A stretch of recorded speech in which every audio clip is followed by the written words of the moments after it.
నమస్కారం. నమస్కారం. అవును, ఇది కురుక్షేత్రంలో శ్రీకృష్ణుడు అర్జునుడికి చెప్పిన చాలా కీలకమైన శ్లోకాల్లో ఒకటి. మన దగ్గరున్న ఆధారాలతో దీని అసలార్థమేంటి, ఆ పదాల వెనుకున్న భావం, అది మనకిచ్చే సందేశం, వీటిపై కొంచెం దృష్టి పెడదాం. తప్పకుండా. ముందుగా అసలు ఆ యుద్ధ సమయంలో శ్రీకృష్ణుడు ఇంద్రియాల గురించి, వాటి అనుభవాల గురించి అర్జునుడికి చెప్పాల్సిన అవసరం ఏమొచ్చిందంటారు? అంటే ఒక యోధుడికి ఈ జ్ఞానం ఎలా ఉపయోగపడుతుంది? మంచి ప్రశ్న. చూడండి, అర్జునుడు అప్పుడు విషాదంలో ఉన్నాడు. బంధువులను చంపాల్సి వస్తుందనే బాధలో. అవును, కర్తవ్యం నుంచి వెనుకడుగు వేసే స్థితిలో ఉన్నాడు. సరిగ్గా. ఆ బాధ, ఆ సుఖదుఖాలకి కారణం మన ఇంద్రియాలు, వాటి అనుభవాలే అని చెప్పడం కృష్ణుడు ఉద్దేశ్యం. అందుకే ఈ శ్లోకం. సరే, శ్లోకం మొదటి పంక్తి చూద్దాం.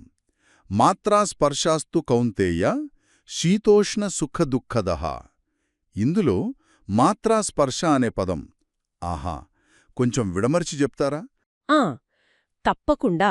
మాత్ర అంటే మన ఇంద్రియాలు, కన్ను, చెవి, చర్మం, ఇలాగనమాట. లేదా వాటికి సంబంధించిన విషయాలు, అంటే రూపం, శబ్దం, స్పర్శ లాంటివి. ఓ, ఇంద్రియాలు ఇంకా వాటి విషయాలు. అవును. స్పర్శ అంటే కలవడం, కాంటాక్ట్. కాబట్టి మాత్రా స్పర్శ అంటే మన ఇంద్రియాలు ఈ బయటి విషయాలతో కలవడం అన్నమాట. అర్థమైంది. ఈ కలయిక వల్లనే మనకు అనుభవాలు వస్తాయి. అవే శ్లోకంలో చెప్పిన శీతోష్ణ అంటే చలి, వేలి, ఇంకా సుఖదుఖములు అంటే ఆనందం, బాధ. అంటే మనమీ ప్రపంచాన్ని అనుభవించేదంతా ఈ మాత్రా స్పర్శల ద్వారానే అనమాట. కరెక్టే. అయితే శ్లోకంలో రెండవ భాగం ఇంకా ఆసక్తికరంగా ఉంది కదా. ఆగమాపాయినో నిత్యాస్తాం స్థితిక్షస్వ భారత. దీనర్థమేంటి? అవును, మొదటి భాగం అనుభవాలు ఎలా కలుగుతాయో చెప్తే, ఈ రెండవ భాగం వాటి స్వభావం గురించి, వాటి పట్ల మన వైఖరి ఎలా ఉండాలో చెబుతుంది. వాటి స్వభావమంటే? ఆగమాపాయన అంటే అవి వస్తూ పోతూ ఉంటాయి. ఆగమ అంటే రావటం, అపాయ అంటే పోవటం. వస్తూ పోతూ ఉంటాయి. అలాగే అనిత్యాహ్ అంటే అవి శాశ్వతం కావు, తాత్కాలికం. అంటే ఈ చలి, వేడి, సుఖం, దుఃఖం ఇవేవి పర్మనెంట్ కాదన్మాట. వస్తాయి, కాసేపుంటాయి, మళ్ళీ పోతాయి. అంటే ఏ అనుభవం కూడా ఎప్పటికీ నిలిచి ఉండదు. ఉండదు.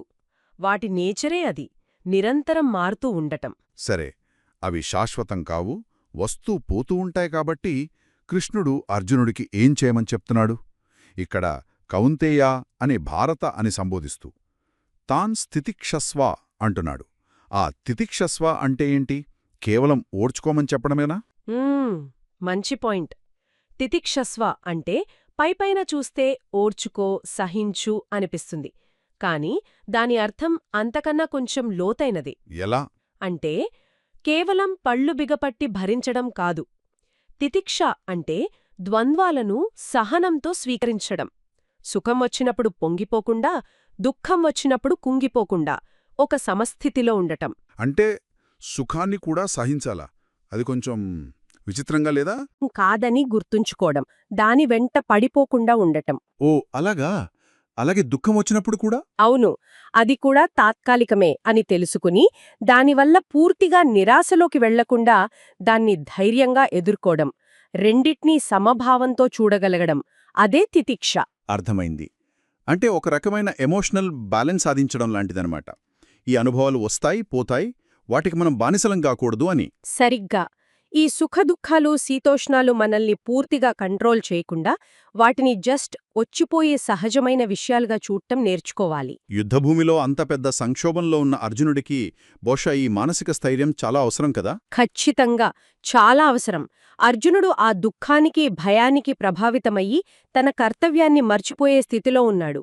కృష్ణుడు, అర్జునా, ఇవన్నీ తాత్కాలికం, వీటివల్ల నీ ధర్మాన్ని వదిలేయకు, సహనంతో ఉండు అని గట్టిగా చెప్తున్నాడు. అంటే తితిక్ష అంటే పాసివ్గా ఉండడం కాదు, మెంటల్గా స్ట్రాంగ్గా ఉండడం. అవును, మానసిక స్థైర్యం.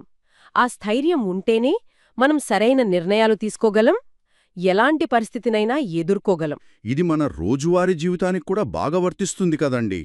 చిన్న చిన్న విషయాలకే మనం ఎంత రియాక్ట్ అయిపోతూ ఉంటాం. నిజమే. అందుకే గీత సార్వకాలికం అంటారు. ఈ సుఖదుఖాలు, లాభనష్టాలు, గెలుపోటములు ఇవన్నీ అనిత్యం, అని మనం నిజంలో అర్థం చేసుకుంటే వాటిమీద మనకున్న అటాచ్మెంట్ తగ్గుతుంది. అప్పుడు కొంచెం ప్రశాంతత దొరుకుతుందేమో. తప్పకుండా మనసులో ఒక రకమైన స్వేచ్ఛ, శాంతి లభిస్తాయి.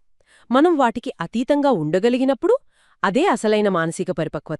కాబట్టి భగవద్గీత 2.14 శ్లోకం మనకు చెప్పేదేమిటంటే, మన అనుభవాలు తాత్కాలికం, వాటి పట్ల సమభావంతో, సహనంతో అంటే తితిక్షతో ఉండాలి. ఇదే స్థిరత్వానికి కీలకం. అవును. ముగింపుగా ఒక ప్రశ్న ఆలోచించండి.